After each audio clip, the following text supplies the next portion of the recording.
one of 4 places busted here in Smithfield. It's been a 4-month undercover investigation looking for the illegal sale. And a historic hearing to decriminalize marijuana took place. None of those bills survived. This is really just not a priority for people. It's also not a priority for the leaders. This industry is trending downward due to a competitive and saturated market. Jobs in the marijuana industry have declined over a 3-month period. And what's happening is that when you have growers that are also competing, the growers are saying, well, how can I beat this grower and get a better price?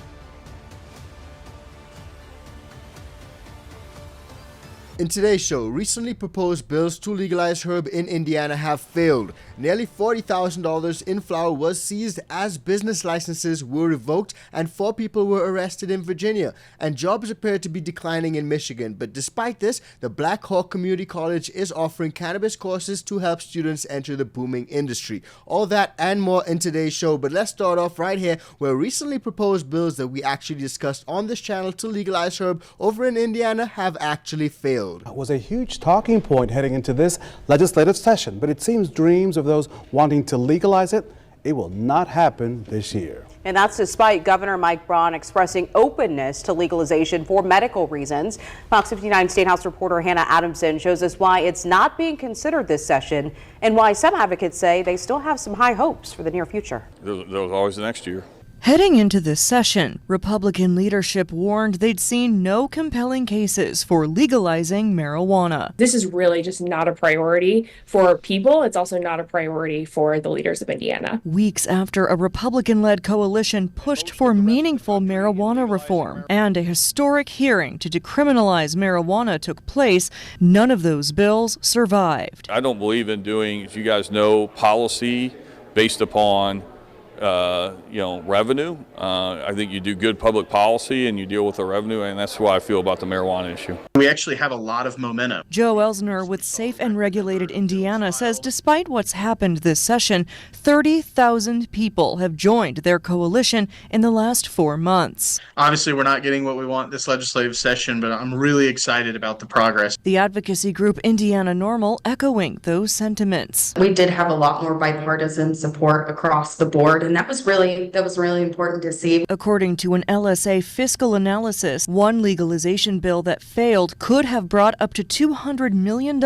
in new revenue to Indiana in 2026. As great as Indiana's been fiscally, there's always challenges, right? Education always needs more money, infrastructure needs more money, law enforcement, public safety. One bill that did pass would set a THC threshold to determine whether a driver was under the influence. That's an important hurdle to this conversation, and so that's actually a big win to see that continue to move forward. House Minority Leader Phil Giaquinta says his caucus will still pursue other avenues this session to legalize medical marijuana. We'll keep trying. I mean, we have a whole second half. There's an amendment process, too, that we can always, if there's an opportunity, we'll do that because our caucus is in full support of that. So despite that bill failing, there are positives that we can take from this, and that is that a lot of these bills are actually Republican-led initiatives. So in that sense, we're able to see that there's a more bipartisan support for legalization of herb. And I think that's fantastic. And even if the bill does not proceed in this session, hopefully in the next session in the near future, we can see some sort of positive changes. Now, what we're seeing that's not so positive is what's going on over in Virginia, where $40,000 in flour was actually seized, business licenses were revoked, and people were arrested. And over in Virginia, as of July 2021, simple possession of herb and home grow cultivation was officially made legal in Virginia. But that does not stop people trying to mess things up. And that's exactly what we see in this situation where smoke shops are actually selling herb without licenses. Now, this is obviously a problem, but check it out for yourself. Let's have a look at this report. Narcotics investigations developing in Smithfield, and several businesses are at the center of it. Smithfield police tell us officers went to several vape store locations today. Then Your Side's Andy Fox explains what we know so far. Smithfield police here at Planet Tobacco, one of 4 places busted here in Smithfield for the illegal sale of marijuana. Smithfield Police Chief Alonzo Howe. It's been a 4-month undercover investigation looking for the illegal sale of marijuana. The investigation also snagged Smithfield Tobacco and Vape on South Church Street, Discount Vape and Tobacco, Smithfield Plaza, Tobacco and Vape, Cigars and CBD and Kratom on Bench Church Boulevard. We have found marijuana at all 4 locations. As you can see, the show of force tremendous. At all the sites, people kept coming up and asking what's going on. Well, the vapes was being sold to juveniles, and that's what was the initial complaint. And from that, we also received a complaint that marijuana was possibly being sold, and so therefore that's what led to the undercover investigation. The first to be arrested, an employee who allegedly sold marijuana. And was the employee that you arrested one that was told to you was selling the marijuana? I believe that is correct. The chief has this message to those selling dope. The message is that the illegal sale of marijuana, it's not tolerated. As such, the business has been shut down for the illegal sale of marijuana in violation of town ordinance. The signs are up at the 4 locations that state the businesses are now closed. To my knowledge, the business is closed for being in violation of the town ordinance for the illegal sale of marijuana. The chief says those arrested are not admitting to what they are charged with. Did they admit to selling the marijuana? No. Admit to selling the vapes to underage minors? No. The police chief says the 4 businesses that were busted today, the future of them, very uncertain as this investigation continues. In Smithfield, Andy Fox, 10 on your side. Now, clearly, this is a situation of people taking advantage of the laws that are put in place. Selling herb without a license, selling vapes to underage kids, that's obviously a problem. And that's why we're seeing a lot of lawmakers trying to crack down because of these rogue elements, a few bad apples trying to spoil it for everyone. Now, I've been out to Virginia multiple times, and I have seen shops, but not only limited to Virginia, but in other states doing this same sort of thing. So let me know what you guys think about that. Drop it in the comments down below. And if you guys are getting value from this video, please do like, share, and subscribe to the channel. And if you want to support us further, join the ICANN VIP Bean Club or cop some merch from the merch store. Now, it's clear that the industry is booming. We're seeing flower being sold at gas stations, smoke shop, vape, all over the place. But in one place where we're seeing a slight decline in jobs is over in Michigan. Now, a lot of you guys know Michigan has got some great laws when it comes to legalization, but oversaturation can definitely be a problem. So let's have a look at this news clip which came out a couple days ago. New tonight, for the first time in Michigan, jobs in the marijuana industry have declined over a 3-month period. 13 on your side's Kiara Patterson spoke with 2 cannabis experts tonight about the decrease. She joins us now with the reason why this is happening. Kiara. Juliet, experts believe the marijuana industry has reached its ceiling due to a competitive and overly saturated market. I think we may have reached the maximum amount of people who would like to use marijuana at this time. While consumers enjoy the perks of historic low cannabis prices in Michigan, Ricardo Sacco from Knox Dispensary says for cannabis businesses, it's a whole different story. What's happening is that when you have enough dispensaries that are competing with each other, and then you've got, a ton of growers that are also competing, the growers are saying, well, how can I beat this grower and get a better price? Michigan's marijuana industry is experiencing a historic first, with job numbers declining since November. Michigan State University human medicine professor Jamie Allen believes the cannabis industry is trending downward due to a competitive and saturated market. It reads as there's a lot of product on there. People are not buying it. And so we're seeing huge amounts of reduction in retail prices.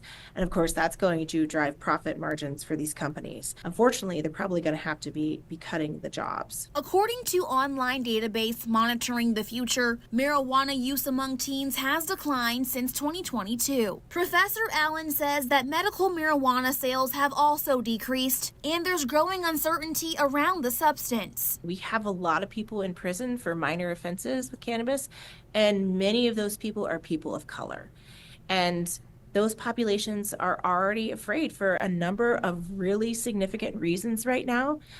So I can understand why there is increased anxiety and potentially increased fear around cannabis right now. Sacco says Knox's dispensaries in Michigan haven't been affected by the job decline, and he hopes the cannabis industry will recover soon. We have our up and down weeks, but we're not seeing, our sales really suffer. I don't think that there's any risk of us downsizing. I think if anything, we might need to hire a little bit more for the summer months. Kiara Patterson, 13 on your side. So it's clear from that report that oversaturation in certain markets is a problem and jobs are declining in certain industries. But What we're noticing is that home growers are cited as a reason for some of these problems. So to me, that does not necessarily mean that a lot less people are actually using medical herb, but rather a lot less people are buying it from the dispos. Now that can be for a number of reasons: increased prices, increased taxes and regulations. People are just finding a lot better, cleaner product at home when they grow it themselves. There can be tons of reasons for that. But what we do know is that the industry tends to go like this. It goes up and down. And overall, I do think that the industry is trending in the right direction, but there's obviously issues when it comes to things like oversaturation that will have to be monitored as we move forward. And a group that I think that understands this well and has a forward-thinking view is the Black Rock Community College, where they're offering courses for people to enter this booming industry. And what I found pretty interesting about this course is that it's actually a 9-week-long online course about the growth, distribution, and development of the herb. So let's check it out. Well, new tonight here on The Current, we are turning to a cannabis cohort. Right now, Blackhawk College in Moline offers 3 fully online cannabis courses, and it's all supporting a growing industry across the country. Joining us now is Dr. Richard Bush, Associate Vice President for Economic and Workforce Development at Blackhawk. Thank you so much for being here. Thank you for having me. Okay, before we dive into Blackhawk's classes, let's start with the industry as a whole. Just how fast is this growing? It's growing very fast. Across the nation, there are about 420,000 jobs that are supported by the cannabis industry. Whereas in Illinois, we have, as of last year, about 30,000 positions supported by the cannabis industry. And it's expected to grow by as much as 65,000 to 65,000 positions in the coming years. That sounds like a huge economic impact as well. It's huge. It's very huge. So what are the 3 courses that Blackhawk is currently offering? We offer these 3 certificates, one in extraction and production, another in retail, and the other in cultivation. And then your other courses talk about growing both indoors and outdoors. Correct. And then the other one was all about production. What goes into that? Well, they do the extraction of the THC and other elements from the cannabis to create the various products, whether they are edible products or lotions or creams or other products that may be sold through that process. Okay, so Blackhawk right now offering these 3 different courses. They're all entirely online. They take about 9 weeks. It's fairly self-paced, so the students can absorb the information in a pace that's good for them. Usually our students are able to complete it within 9 weeks. So a 9-week course, it seems relatively affordable over in Illinois, and it'll touch on stuff like distribution, growth, production, all that stuff. So it seems pretty interesting to me. Let me know what you guys think about that, and let me know what you guys think about the rest of today's stories. I want to find out what you guys think about all of it, because we're noticing a lot of competing trends in the industry right now. But there's one trend in particular that's really worrying, and this could signal big trouble for home growers. So check that video out, because it's coming up right now.